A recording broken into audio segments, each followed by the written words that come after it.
Como ustedes lo han escuchado, esta noche mi invitado es el señor Gabriel del Río Doñé, presidente de la Confederación Autónoma Sindical Clasista y una figura importante dentro de toda esta negociación. Señor del Río, buenas noches, ¿cómo está usted? Bien, muchas gracias por la invitación. No, Aquí gracias. estamos a los órdenes. Gracias a usted por venir a esta hora.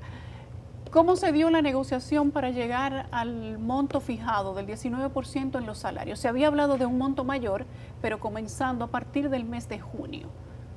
Bueno, nosotros habíamos planteado un 35%, que era nuestra visión para poder acercarnos un poco a la inflación acumulada, que es alrededor de un 20%, 21%, y la inflación actual, que es alrededor de un 13%. Eso nos daba un 20 y un 13, alrededor de un 35%.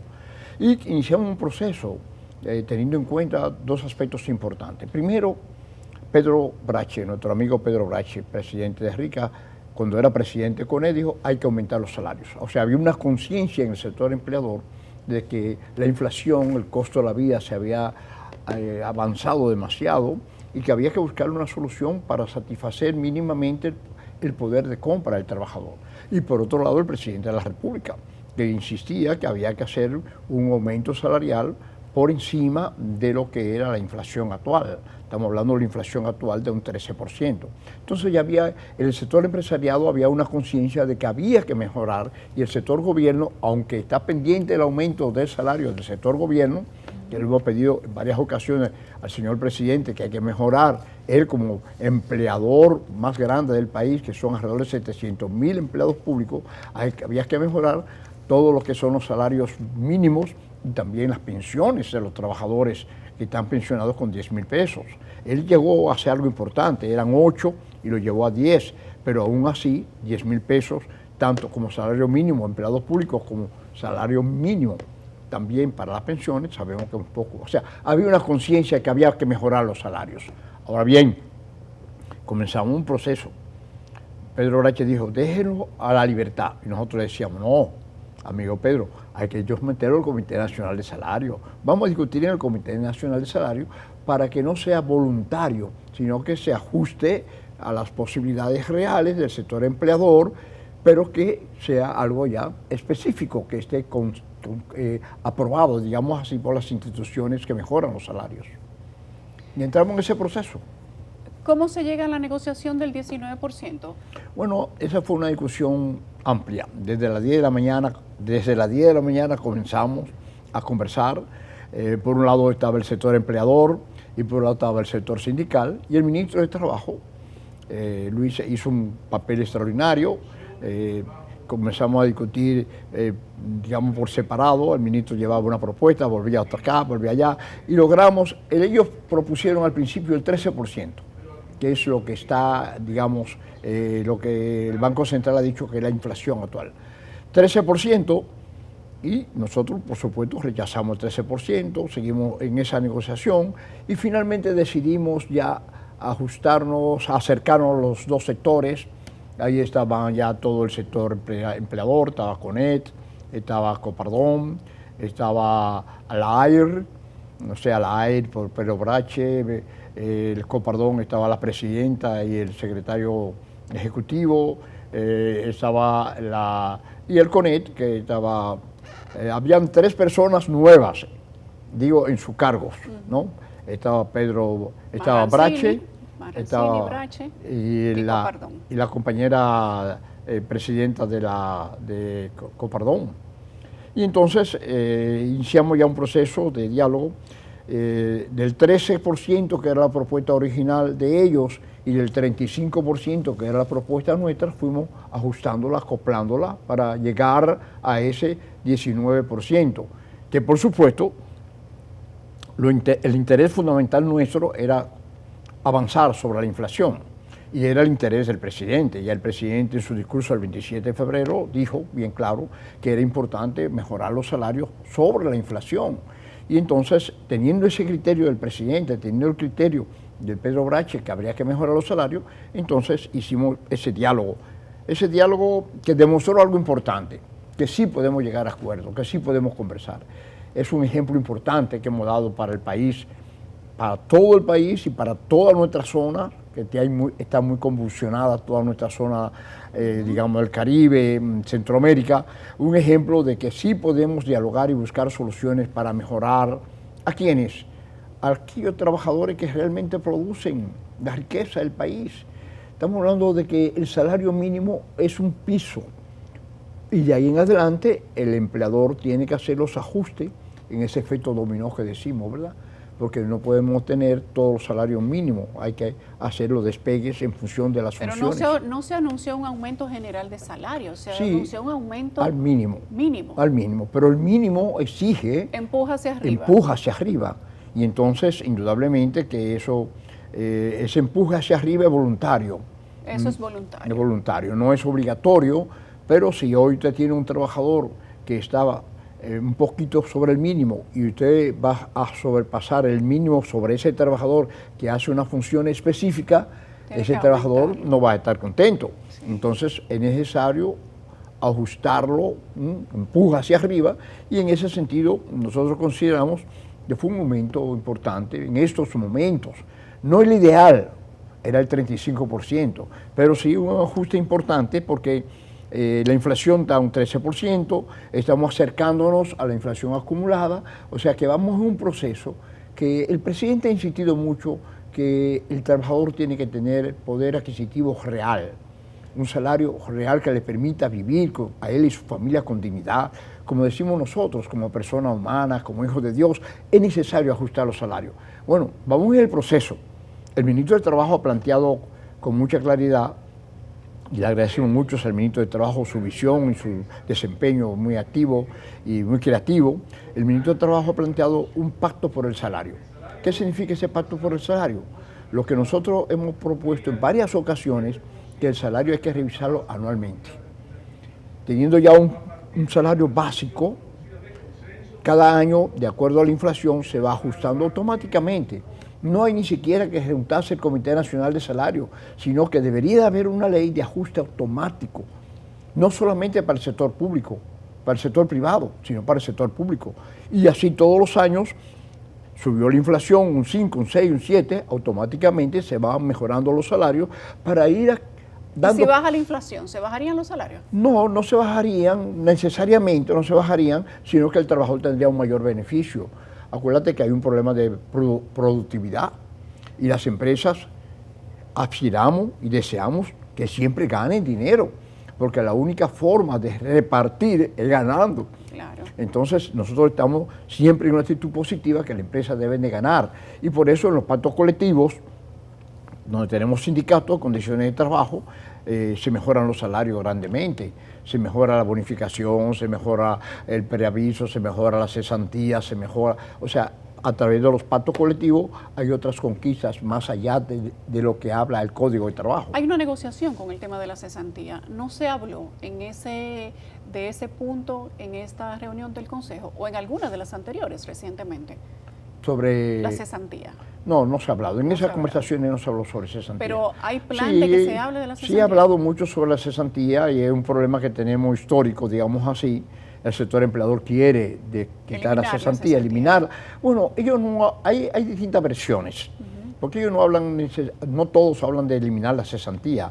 Lo que hablan es de reducir la cesantía y tener un tope, un mínimo, por ejemplo, a los 5 años, que no pase la cesantía de 5 años, por ejemplo. Es una versión.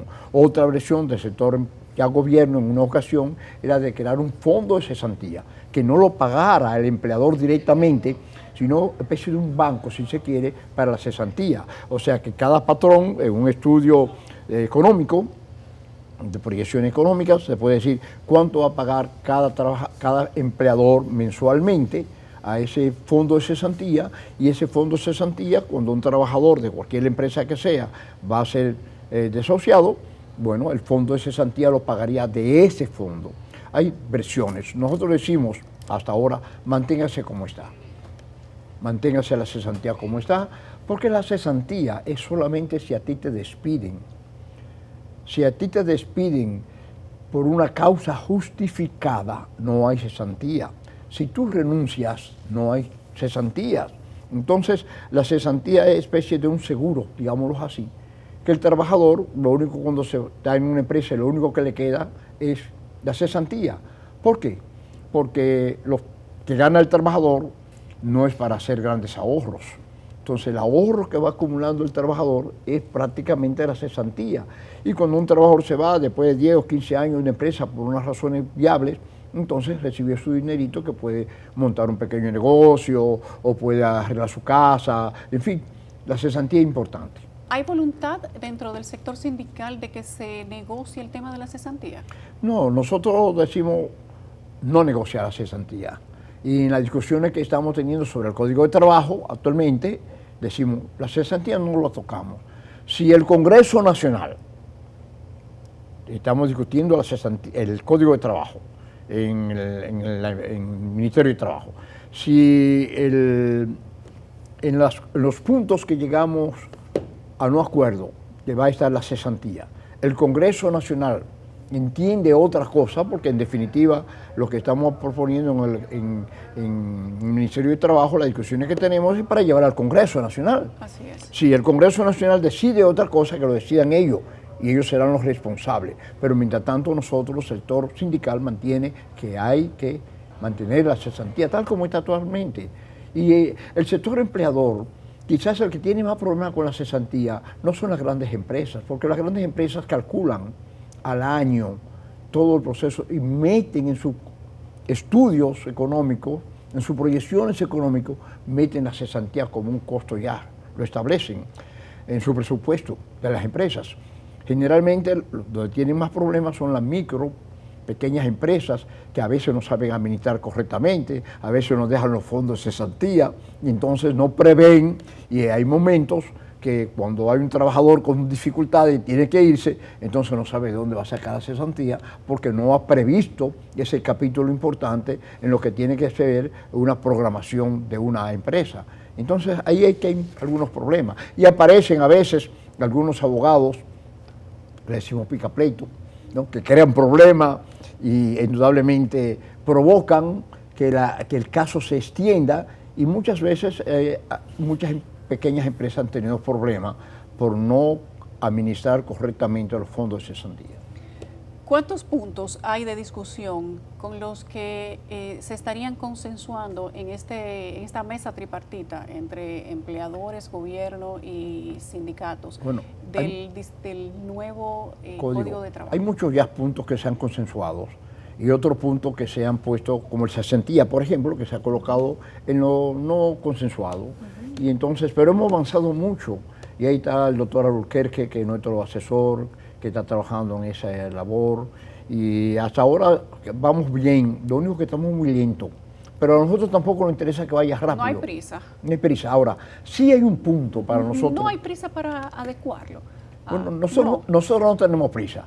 El sector empresario? empleador quizás tenga prisa porque piensa que la cesantía se va a quitar, pero nosotros no tenemos prisa. Ahora, sí hay un punto que es de gran preocupación para nosotros como confederación, es el derecho al trabajo.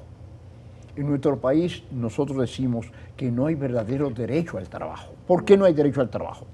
Porque el Código de Trabajo establece que un empleador puede despedir a un trabajador o desahuciarlo con tal de que le dé sus prestaciones cuando el empleador quiere. Sí.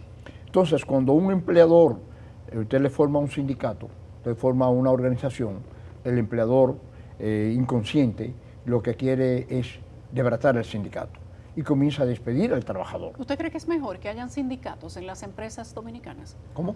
¿Usted cree que es mejor que las empresas privadas dominicanas permitan tener sindicatos? Pero claro que sí. ¿Por qué? ¿Por qué? Porque, mire... Porque el Departamento de Recursos Humanos no debe dirimir los conflictos sí, entre la empresa y los empleados. Pero no es una cuestión individual. Un recurso humano, cuando hay un conflicto de la empresa, hay muchos factores. Por ejemplo, un recurso humano tiene un problema con cada individuo, no es lo mismo que haya una dirección de los trabajadores que vaya a discutir los problemas. Cuando cada trabajador tiene que discutir su problema con recursos humanos, eso es casi difícil. Pero cuando hay una organización que representa a los trabajadores, cuando hay un problema, un conflicto, indudablemente es el sindicato. Pero hay otras ventajas. Muchas veces recursos humanos no ve qué es lo que está pasando en las bases de la empresa. Y si un sindicato es responsable, Porque el sindicato no es para enfrentar a la empresa necesariamente, Pero usted sabe es que para ayudar. Pero usted sabe que ese no es el contexto en el que se dan los sindicatos en este Pero país. no, depende de la organización. Y nuestra organización. Los sindicatos funcionan como grupos de choque dentro de la empresa privada, Gabriel. Y eso es una época pasada. Sí. Hoy nuestro sindicalismo es un sindicalismo de permanente colaboración para mayor productividad. El sindicalismo hoy no es estoy hablando de mi central, no estoy hablando de otras centrales. Mi central, la orientación que hacemos de formación sindical, continua y permanente, porque tenemos un centro de formación que fundamos ya en el 62 para formar al trabajador, orientar al trabajador. Siempre decimos, el sindicato es un instrumento de diálogo, de concertar, de buscar soluciones, de ayudar a mayor producción y productividad, porque cuando hay mayor producción, cuando hay mayor productividad, ¿quién se beneficia? El trabajador. Y la empresa. Y la empresa. Entonces es una forma de compartir, es una forma de acercarse. Y el sindicato hoy día, en las empresas que nosotros tenemos perfectamente bien, podemos hablar de Poliplas, podemos hablar de... Hay una cantidad de empresas. ¿Cuántas empresas actualmente tienen sindicatos? Hay muchas. Nosotros tenemos, por ejemplo, en los hoteles, para ponerte un ejemplo, hoteles, en hotelería tenemos más de 43 empresas que tenemos sindicatos y pactos colectivos. Pactos colectivos. Y donde empresas mejoran los salarios sustancialmente y mejoran la conquista de los trabajadores. Por ejemplo, bonificación. Los trabajadores reciben hasta 2 y 3 meses más de bonificación. Regalía pascual, que manda un porcentaje. En el pacto colectivo se mejora. Entonces, tenemos alrededor de 43 sindicatos que hay pacto colectivo en toda la zona Bávaro, Puerto Plata, Samaná. ¿Y fuera del sector turístico, de hoteles? Del sector turístico sabe? Tenemos muchas industrias. Por ejemplo, podemos hablar Poliplas, podemos hablar... tenemos una cantidad grande de empresas, entre medianas y grandes empresas, que tenemos sindicatos que funcionan. Funcionan bien. Funcionan perfectamente bien, con unas buenas relaciones, se sienten en las mesas para discutir, para ver los problemas, y el sindicato está atento. Yo recuerdo algo en Poliplas. En Poliplas, cuando fui yo que fundé el sindicato de Poliplas, en Poliplas había un problema. Los trabajadores no les preocupaban lo que producía el plástico venía en una grande funda y estaban tiradas. Cuando formamos el sindicato, que orientamos al trabajador, bueno, ya hoy en Poliplas no se tira un grano en el piso, porque eso es pérdida. El trabajador toma conciencia de que tiene que defender a la empresa, de que tiene que ayudar a la productividad de la empresa, de que es necesario que esa empresa produzca más con el esfuerzo del trabajador, con la preocupación del trabajador. Y en esa orientación hacemos un sindicato factible. Bueno, es que los sindicatos no tienen una buena referencia histórica. Sí, aquí, bueno, Gabriel. hay de todo. Los sindicatos nuestros sí, los sindicatos nuestros tienen una buena Mira referencia. cómo estamos pasando trabajo con la ADP y bueno, otras organizaciones. Es que hay distintas versiones y posicionamientos que hay distintas del sindicato. versiones del sindicato. No todo el sindicato funciona igual. Mire, nosotros tenemos una orientación en los valores y los principios del humanismo cristiano.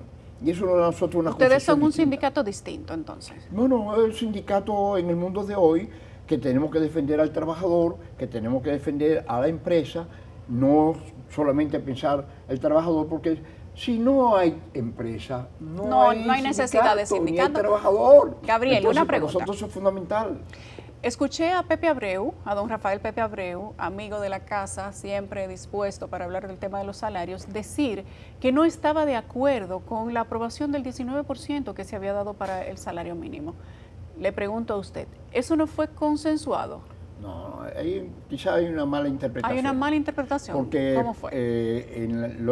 la propuesta nuestra era un 35%. Se llegó a un 19% consensuado. Ok, o sea que en la Los mesa tres, todos en la estuvieron mesa, de acuerdo. Todos, los tres sectores principales, la CNTD, te dije el compañero Pepe Abreu, que dirige la CNTD. Pepe Abreu, Jacobo. Jacobo, que dirige la CNTD, Pepe Abreu y Gabriel del Río. Estaban todos ahí juntos con los delegados de nuestras centrales que estuvieron ahí presentes. Y todos estuvieron de acuerdo. Bueno, no podemos decir que creo que es una mala interpretación, porque ahí hubo un consenso, ahí no hubo disidentes, todos nos pusimos de acuerdo Ahora, ¿qué queríamos más? Nosotros queríamos un 35%. Siempre. Claro, queríamos más, pero logramos un 19% con un consenso, un diálogo bien Y hablado. Ahí no hubo posiciones de violencia, No. ni expresiones de ningún sector, sino al contrario, fue un consenso conversado, dialogado entre caballeros, podríamos decir. Fue un acuerdo de caballeros, Sí, el acuerdo 19%. de caballeros. Muy bien. Todos estuvimos de acuerdo. Ahí nadie estuvo en contra, al menos allí no lo manifestó. Brevemente, ¿qué le pareció a usted la participación del presidente de la República en esa mesa? Dijo el señor Pepe Abreu que es la primera vez que participa un presidente de la República. No, la primera vez, ya en el diálogo, en el aumento salarial pasado, y el presidente intervino.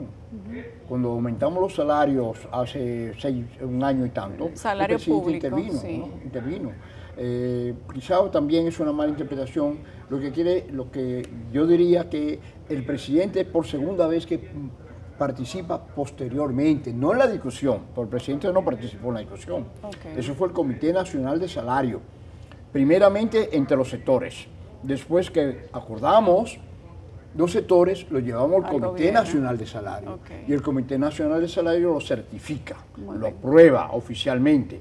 Y después viene el presidente para darnos un espaldarazo, ¿no? Para darnos su apoyo a ese aumento que se logró en la visión del presidente, que quiere que los salarios puedan cada día estar avanzando para alcanzar y superar la inflación que se da en el país. Es la visión del presidente, un salario que le permita al trabajador avanzar en su proceso de mejoría. ¿En cuánto tiempo le piden que se aumente el salario nuevamente? ¿En un año? Depende. La ley manda 2 años. Y dice la ley que también, dependiendo de la circunstancia, el sector empleador como el sector trabajador puede pedir antes de los 2 años, que es lo que mucho ahora, pedir que se revisen los salarios. ¿Por qué pedimos que se revisen los salarios? Porque la inflación nos está afectando a todos. Entonces dijimos, vamos a proponer, ya cumplido el año, que se revisen los salarios. Y Muy eso bien. es lo que hemos hecho. Muy bien. Gracias, señor Gabriel. Muchas gracias a usted, mujer bella. Muchas bendiciones. Mucha Gracias a usted. Salud también. Un hombre ya avanzado y fuerte. Y Muchas luchando gracias. todavía por el sindicalismo. Así es, todavía. No son muchos años que tengo, son 62 años en esta labor social, Es sindical, 60 hablando años. por los que no hablan y peleando por los que no pelean y haciendo esfuerzo, porque muchos trabajadores prefieren no organizarse porque tienen miedo a que los despidan, pero nosotros somos una voz que hablamos por la justicia social, hablamos por la dignidad del trabajador, para que cada trabajador pueda vivir dignamente. Muy bien. Muy Gracias, amable. señor del Río. Muchas Gracias a Gabriel del Río.